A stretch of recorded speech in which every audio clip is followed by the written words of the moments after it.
कमाल की बात कही है दोस्तों कि कर वो तू जो तू चाहता है, लेकिन होगा वही जो मैं चाहता हूँ। कर वो तू जो मैं चाहता हूँ, फिर होगा वही जो तू चाहता है।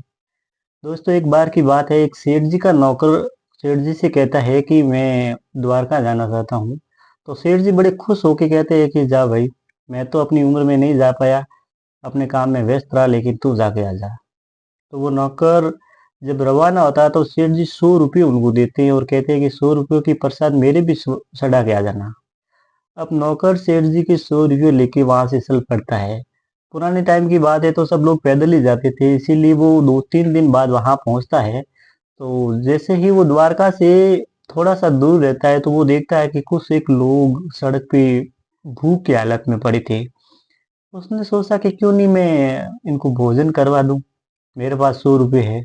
तो उसने क्या किया कि 100 रुपये वो सेठ जी के लिए उसने 99 रुपयों का भोजन करवा दिया और सिर्फ 2 रुपये बचे।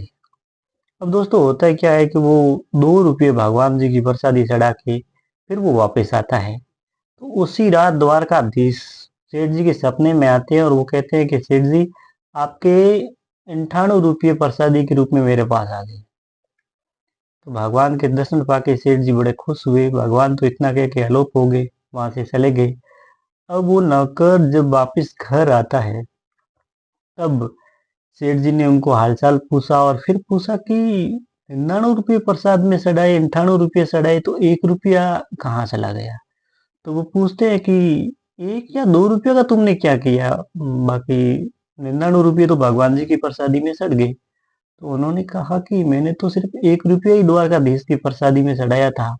लेकिन वो सब पूरी बात सेठ जी को कहता है कि मैंने 99 रुपया का गरीबों को भोजन करवाया और सिर्फ 1 रुपया ही द्वारकाधीश की मूर्ति के आके रख के आया था मैं।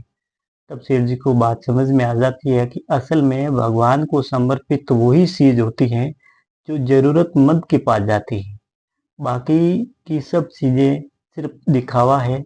ईश्वर वो चाहता है जो इंसान की अंतर आत्मा चाहे। तो दोस्तों छोटी सी कहानी आपको कैसी लगी आप जरूर बताइएगा। फिर मिलेंगे एक नई कहानी के साथ, तब तक नमस्कार।